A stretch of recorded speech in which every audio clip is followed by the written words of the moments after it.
কাল বিকেলে আয়নার সামনে দাঁড়িয়ে চুল আঁচড়াতে গিয়ে হঠাৎ দেখলাম কপালে 2-3টে রিঙ্কেল পড়ে গেছে। চোখের নিচে ডার্ক সার্কেলটা আরো বেশি ডার্ক হয়েছে। সামনের দিকে চুল পাতলা হয়ে এসেছে, চুলের রঙে কালোর চেয়ে সাদার আধিপত্যই বেশি। দুগালে ব্রণের গভীর গর্তগুলো মিলিয়ে গেছে ঠিকই, কিন্তু তার জায়গা দখল করেছে মেচে তার হালকা ছোপ। এদিকে সেদিকে ছোট ছোট কয়েকটা তিল।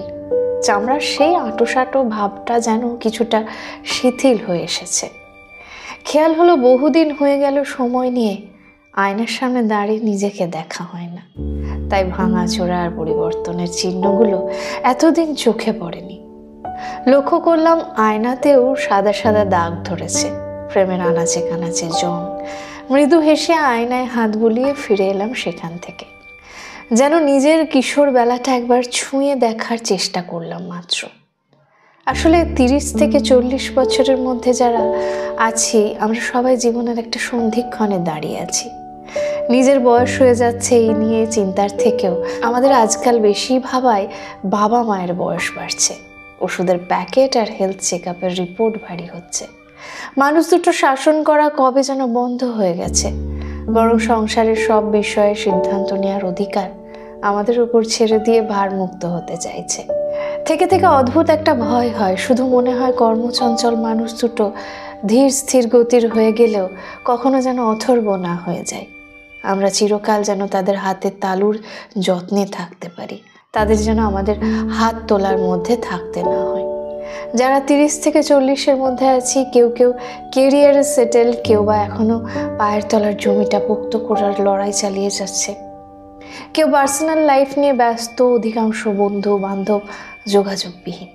সংসার সংগ্রামে যাতা কলে পিছতে পিছতে কখনো মনে হয় জীবনের কতখানি সময় পার করে ফেললাম, আবার কখনো মনে হয় কিছুই তো করা হলো না এতটুকু জীবনে।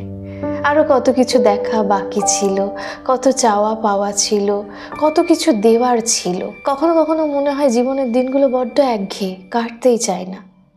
কখনো মনে হয় বড্ড হুশ করে চলে গেল জীবনের গোল্ডেন মোমেন্টগুলো।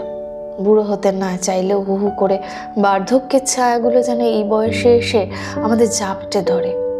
বয়স্ক অভিভাবকদের ছত্রছায়া থেকে আমরাও এই সময় নতুন অভিভাবক হয়ে উঠতে শুরু করি।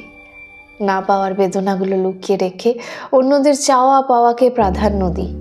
নিজেকে নিয়ে ভাবার অবকাশ না রেখে অন্যদের দায়িত্ব পালনে ব্যস্ত হয়ে উঠি। এক্সপেকটেশন কম রাখতে শিখে যাই। অভিমানে দীর্ঘশ্বাস লুকিয়ে ভালো আছি বলতে বুকের ভেতর আগের মতো আর চিনচিনে ব্যথা হয় না। আমরা ধৈর্য ধরতে অভ্যস্ত হয়ে যাই, সহ্য করতে শিখে যাই, মনের উথাল পাথাল অবস্থায় শান্ত হতে থাকি। অভিযোগ করতে ভুলে যাই কিশোরবেলার সে সদা চঞ্চল আমিটা এই বয়সে এসে যেন গতিহীন নদীর মতো বয়ে যেতে শিখে যায়, শান্ত ধীর স্থির নির্বিবাদী। 30 থেকে 40-এর মধ্যে এসে আমরা জীবনের অনেক রং চিনতে শিখে যাই, মানুষ চিনতে শিখে যাই, মুখ আর মুখোশের পার্থক্য বুঝি। ঠকতে ঠকতে আমাদের বয়সের পিঠ কবে যেন জীবনের গোধূলি বেলায় এসে ঠেকে যায়। আমরা বড় থেকে বুড়ো হতে শুরু করি। কলমে পার্বতী মোদক, কণ্ঠে পারমিতা।